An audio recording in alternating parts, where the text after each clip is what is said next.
Yes. We are in Aleph. So Wait. Shabbos, no, Shabbos Chaf Daled. So I'm ahead of you. Okay. Wait, I have the wrong one.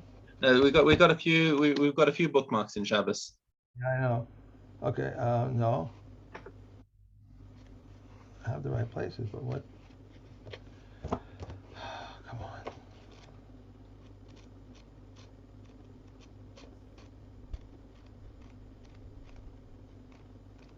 I have here that we Perek have. Chaf Mishna Daled. Yeah, I have Aleph Zion Chet. No, Aleph Chet. That was one for the That's right. K, Okay. right? Oh, it must be the other one. Yeah, we're in the second volume. If you're looking for that, you've got two volumes of Shabbos there, right? Says Zion Chet, I And think. Chaf Daled.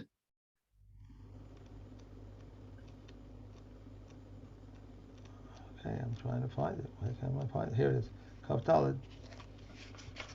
Oh, because I moved the two of them together. That's why. All right. We may sweep out the feeding trough from before a stall ox, and we may move it to the sides because of the excretum. These are the words of Reb Dosa, but the sages prohibit it.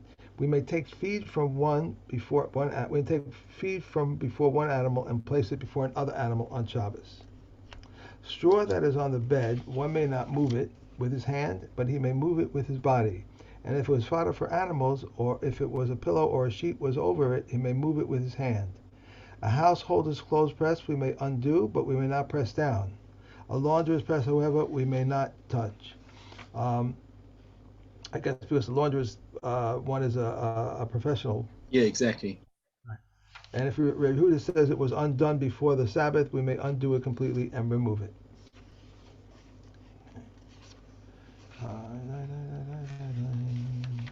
Kaf Aleph. A man may pick up his son, although there is a stone in his hand, or a basket, although there is a stone in it. Similarly, we may remove contaminated truma together with uncontaminated truma, or with ordinary food. Reb Yehuda says we may also remove one part of truma with a mixture from 100 parts of ordinary food. Base. If a stone which is on the opening of a cask, one may tilt on the Hold on. No, side. this is now me. This is now You're right. Okay, wait, that was three okay. I did already. I did three already. Yeah, that All was right. three. All right. Okay. Okay. So again, dealing in laws of muktzah. Um, so if you've got a stone on top of a barrel, no, Chavis, we're talking about on top of a wine jug. Right. Okay. So you got a stone on top of the wine jug. Mate al tzida v'hinofele. So you can just tilt it over, and the stone will fall off, and then you can drink the wine out of it. So the stone itself is the highest level of muktzah, but you can still tilt the thing to drop the stone off. Okay, Haisa Bain Chavios. If you had the jug, if the jug was among a lot of other jugs and he was afraid to tilt it because the stone would fall off and do damage to the other ones, Magbia, you can even pick it up. And then he can take it somewhere else and tilt it so that the stone falls off. As long as he's not directly moving the stone with his hands, he's picking up. It's still called tiltul menatzad because he's picking up the jug and the stone's coming with it. Okay. Similarly, Maos she'alakar, if you've got a cushion and there's money sitting on the cushion, the money is muktzah. Okay. No er es hakar v'hein noflos. So then shake the cushion and the money falls off. Now, all of this is talking about where it was an accidental thing that the muktzah was on top of what he wanted. But if it was placed there deliberately before Shabbos, then that's done with knowledge, and now the thing that the wine or the cushion becomes a basis le'isur, and it itself will also become muktzah over Shabbos. So then you would not be allowed to do any of these tricks. Okay. If there was some sort of dirt, filth, something on the cushion. Okay. This is kind of an incidental thing here that we're talking about laws of cleaning and laundry. You can take a rag and wipe off the excess from the cushion, but he can't actually wet it and wash it because that looks like that's laundering. Haisa shell, or however, if it was leather, then you can spray it with water and get the thing off, because leather doesn't have a din of laundry. Nonetheless, you can't actually take a leather garment and submerge it in water in order to clean it. That just looks too much like laundry. But if it has dirt on it, you can wet it and rub it, because the leather doesn't absorb the water. Well, I mean, not to the extent that it's good for it. Right. Okay. But you can rub it because it's leather. You can't do that with cloth Yeah. or anything. Right, which also then would apply to your shoes. So if you get dirt on your shoes, if you've got leather shoes, you're allowed to take water and wash off your shoes. With a rag. Yeah. With the rag, you just got to be careful that you don't get into issues of squeezing the rag. Right. That's a different issue. But you can, but in terms of washing your shoes is not a problem. Okay. Mishna Gimel, Beis Shammai Omrim Magbihin es min hashulchan atzamas uklipin. So now we've got on the table leftovers, bones and shells. Okay, and Beis Shammai say that you're allowed to pick them up off the table and find why, because the bones are suitable to feed to your dogs, and the shells you can feed to your behemoths. So that's legit. Beis Hillel Omrim, they say this is not. So this is actually looks like a chumrah of Beis Hillel. Notel es tavla kula umenara. You can pick up the whole table and shake it off, but the shells and the bones have become muktzah.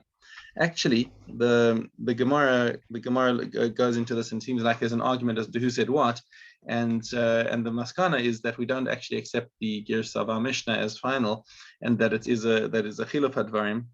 That it's actually that it is Beis Hillel that the Makil in this case, that this is that Beis Hillel are the ones who say that if it's you can pick up the shells and the bones that are now left over from your meal, where Beis Shammai say no, you have to shake the whole table. That's what he sounds like more like Beis Shammai than Beis Hillel. Yeah, that's right. Well, in general, Beis Hillel are more Makil. And so much so that we have an entire perek in Eidos that tell us about all the places where Beis Hillel is machmir and Beis Shammai is makil, and this is not one of them. Oh, interesting. So that's another sign that we've got the wrong girsa in our Mishnah. Okay. Now there's also discussion over here as to whether Beis Hillel are makil to the degree that if it wasn't muktzah at the beginning of Shabbos, then it can't be muktzah the rest of Shabbos.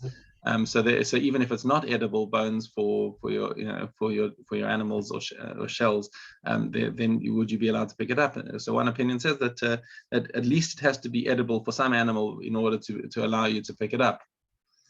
Where Beis Shammai say that you actually have to have designated before Shabbos that all your leftovers would be ready for animals, otherwise it will become muktzah during the course of Shabbos. Anyway, ma'avirin milifnei hashulchan perurin pachos mikazayas. So we take away from in front of the table crumbs that are less than a kazayas, and the hair of I guess there's the strands of the shells of the peas. Okay, v'se'ar shel adashim, and similarly the shells of the lentils. Because all of this is all legit, because this is all animal food. Right. Okay, so you can take these off and give them to the animals, and it's not muktzah. Sfog. Now a sponge. Im yesh lo or beis achiza mekan chinbo. So if it's got a handle, right? So a sponge that you would wipe off the table with, if it's got a handle, the mekan chinbo, then you're allowed to wipe with it on Shabbos. But if not, ein mekan chinbo b'Shabbos, you can't wipe off with it, because it will be squeezed while you grip it in your hand, and the schita is is going to be Aser and Shabbos because it's like laundry. I think the idea is that you're not using the sponge to wash the table. You're using it to absorb whatever spillage was on there. So if it's got a handle, you can pass it lightly over the thing, and you're not in such danger of squeezing it with your hand. But if you've got if there's no handle and you're holding it in your hand, then the slightest movement is likely to make you squeeze things out of the sponge. Sorry,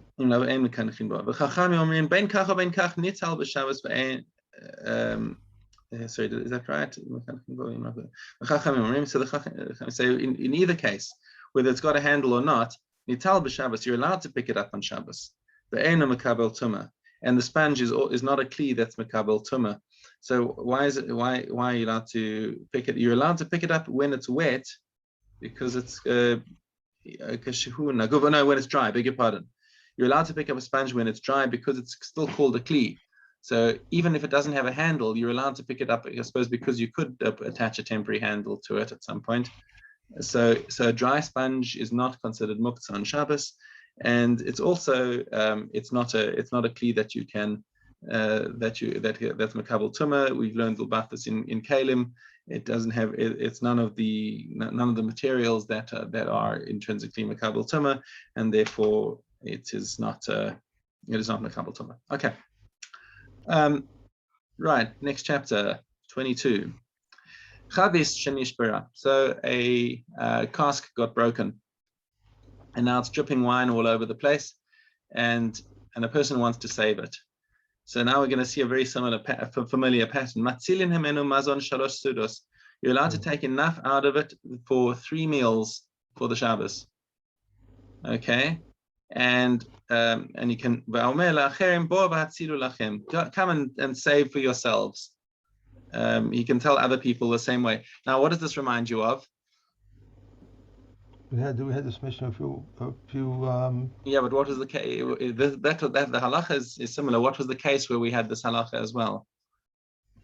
It was also a case of saving things. Saving things, right? There was something broken, and it was it was from the fire. The 3 meals, or 2 meals, or 1 meal. Right. So remember, there was a fire. All right. Okay. And we allowed him to save only a limited amount of stuff from the fire. Now, once again, this is because Adam bahul al mamono. Because somebody is, people panic when it comes to matters of money, and they might forget halachas. So we said there were kulas and there were chumras that we wanted to allow him to save only a certain amount, because we want to give him a halacha just so he can remember that hey, it's Shabbos, you can't fix this barrel. So that's why we limit how much he can save, so that he can't, so that he remembers. Oh wait, there are halachas pertaining to the situation. I can't just try and fix the barrel. Okay, so we limit how much he can save. But if he wants, he can call his friends, and everyone can save 3 meals worth of whatever's in the barrel. Okay, and once again, they can do a cheshbon with him after Shabbos for how much they took, or for this schar tircha, whichever way you want to read it. But they're not allowed to soak it up in a sponge. Why? Because you're going to come to schita. Also, you can't squeeze fruits in order to get juice out of them. And if the fruit oozed out by itself, it's still asur. Okay, Rabbi Yehuda Omer, im la'ochelin hayotze mehen mutar, im lemashkin hayotze mehen asur. If these are fruits that are normally eaten, so let's say you have an apple or a rimon or something, things that you normally eat, but the juice kind of oozed out by itself. So this is what Rabbi Yehuda is saying, is that the yotze, whatever comes out is mutar. But if the fruits that are normally used for liquids, then what comes out is aser. Now it turns out that the halacha is actually specifically about grapes and olives. Grapes and olives are grown specifically for their juice. Okay, which means that certainly no fruits are you allowed to juice deliberately for their juice. You can, for example, take a lemon and squeeze it onto fish, because there you're just giving flavoring to the fish. You're not looking for the lemon juice. You just want to give flavoring to the fish. Okay, but to get the juice out is never allowed. But for fruits that are used specifically for juice, and here we're talking about olives and grapes, even if they ooze out by themselves, you can't. You're not allowed to use this. You're not allowed to use this juice. Okay, but if you had a rimon that you'd cut open and now the juice came out, say okay, you can catch the juice and use it if it came out by itself. And oranges. Oranges. So now that's an interesting question. And I think lemons would probably be a better example of that. But I suppose each fruit you take a halakha by itself, because oranges are commonly eaten as a fruit. So right. If you bought I think there's certain grades of oranges and or maybe even certain species of oranges that are specifically bought juice, in order for juice. Right. They're bred for juice, and so right. It's possible that this halacha would follow as well for the oranges. And lemons people typically don't eat lemons by themselves. Right. The juice, our lemons were used entirely for juice. So I think it seems like the halacha might follow the same thing over here. Some might use it for cooking, but they just want the juice from the cooking. The flavor. Yeah. Anyway, the halacha does follow Rabbi Yehuda on this point here. Then chalos devash, so honeycombs. Sheriskan me'erev Shabbos. If he crushed them on Friday, and after he crushed them, the honey came out by itself. Asurin. So this honey is still asur, even though it was crushed beforehand. Because there's a chashash that a person will come and crush the honeycomb more on Shabbos. Okay, Rabbi Elazar matir, but Rabbi Elazar says no, that this honey is fine to have on Shabbos because there's no chashash that somebody's going to come and crush it more on Shabbos. It's fine, and the halacha again follows Rabbi Elazar. Interesting that two times in the Mishnah where we've ruled like the Yachid against the Tanakama, once for Rabbi Yehuda and once for Rabbi Elazar. Sorry. Is that you? Okay. Sorry. Okay, those are our new Mishnahs for the day. Let's do Tes Zayin Ches. Am I right? That's right. Okay. Tes Zayin. Oh, I'm sorry, Charles. George, hi, George. I'm just in a shiur. Hi. That's why you don't bother me. They have one, really? Sorry. If a Gentile lit a lamp, a Jew may use its light, but if he did so for a Jew, he may not use it. If a Gentile drew water to water his own animal, a Jew may water his animal after him. But if he did so for a Jew, he may not use it. If a Gentile made a gangway upon which to disembark, a Jew may disembark after him. But if he did so for a Jew, he may not use it. It once happened that Rabbi Gamliel and the elders were arriving on a ship, and a Gentile made a gangway by which to disembark, and Rabbi Gamliel and the elders disembarked on it. Okay. All utensils may be taken on the Sabbath, and their doors with them, even though they were detached on the Sabbath, for they are not like house doors which are not prepared. A person may take a hammer with which to crack nuts, or a hatchet with which to cut a cake of pressed figs, a saw with which to slice cheese, a shovel with which to scoop up dried figs, a widowing shovel, and a pitchfork on which to put something on for a child, and a spindle or a weaver's reed with which to spear fruit, a hand needle with which to take out a thorn, or a sack maker's needle with which to open a door. Okay. Continue. Aleph Ches. Okay. I'm sorry, what did you say, Shaul? Aleph Ches. Aleph Ches. Put this over here. Okay. Aleph Ches should be here. Aleph Ches. Beit Shammai says we may not give hide to a Gentile tanner, nor clothing to a Gentile launderer, unless there is a sufficient time that they may be cleated while it is yet day. In all these cases, Beis Hillel permits the act while the sun is up. Reb Shimon ben Gamliel says, my father's household used to give white clothes to a Gentile launderer 3 days before Shabbos, and both concur that we may place the beams of the olive press and the rollers on the wine press. We may not roast meat, onions, or eggs unless there is sufficient time for them to become roasted while it is still yet day, And we may not place bread on the oven near nightfall, nor a cake upon coals, unless there is sufficient time for its upper surface to form a crust while it is yet day. But Eliezer says sufficient time for its bottom surface to form a crust. Okay.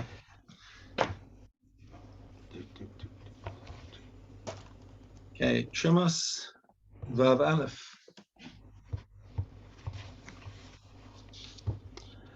If one eats truma inadvertently, he must pay its value plus 1/5. Whether he eats it or drinks it or annoys himself with it, whether it is a clean truma or an unclean truma, he must pay 1/5 and a fifth of the fifth. He may not pay in truma, but in tithe kulin, which becomes truma, and that which is given in payment is truma, and the priest decides to forego it, he cannot do so. If a saw of truma fell into 100, No. oh, the wrong You're going way, backwards. the wrong way, I know. If the daughter of an Israelite ate truma and afterwards married a priest, if the truma she ate had not been acquired by a priest, she pays its value, and the fifth to herself.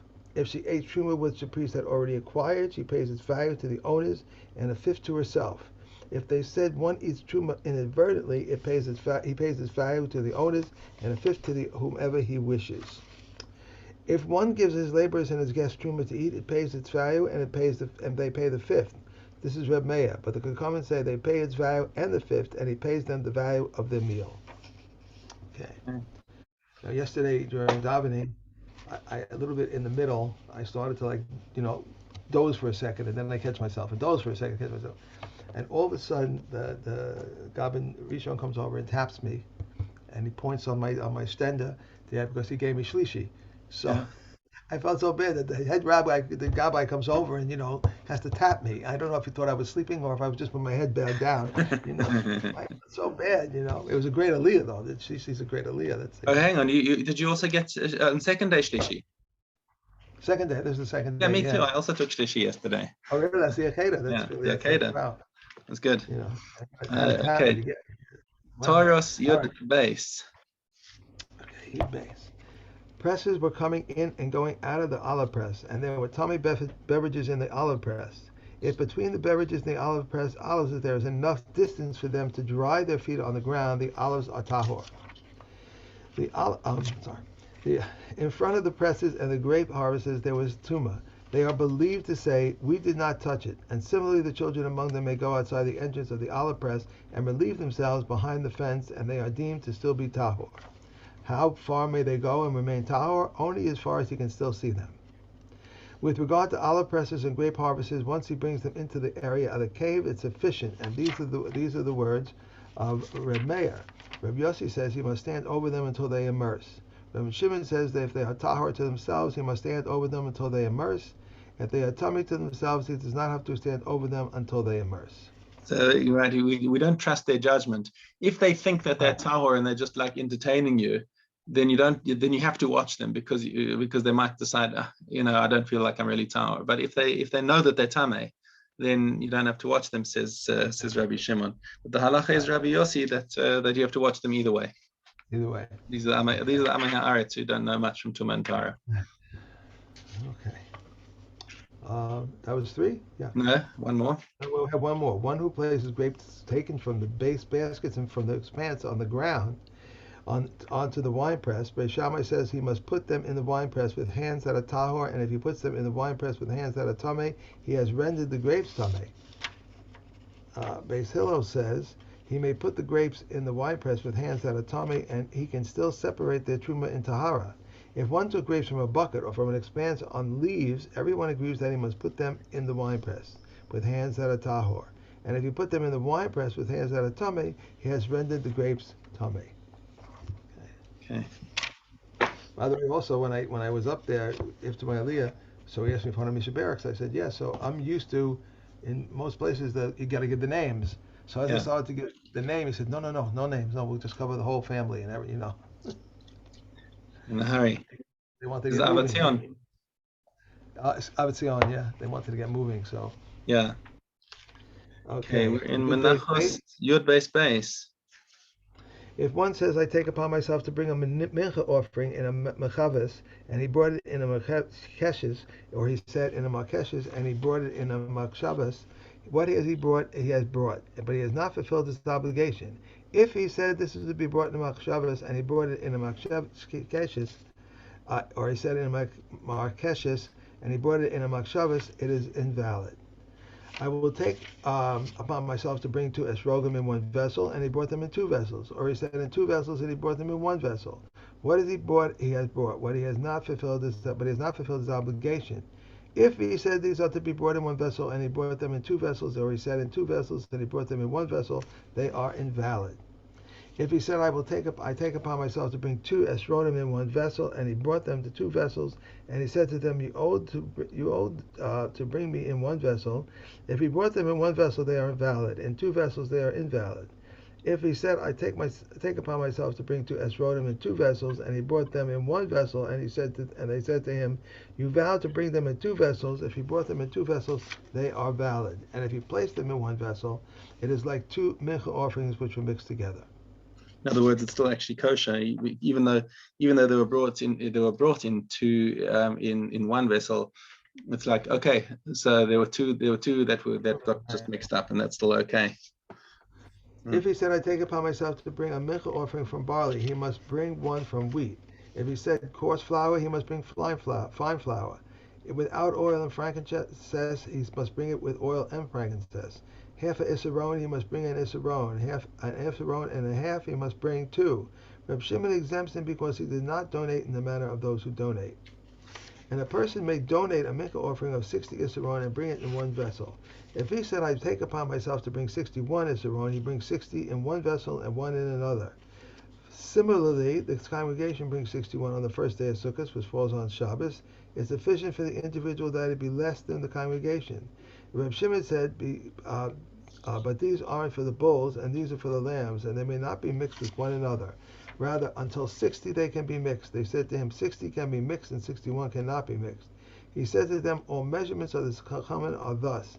In 40 saw one can immerse, but in 40 saw less than one kortav he cannot immerse. And one cannot donate a log, 2 lugim, or fire, but he can donate 3, 4, or 6, and from 6 and up. I feel like we just did these. No. Did we? No. This is. I really. Well, they must be very fresh in your memory. That's excellent. Phil, I don't know. All right. Okay, and Nazir. We have base. Gimel base. You have Gimel base? Yeah, Gimel base and Nazir. I put it in the wrong place.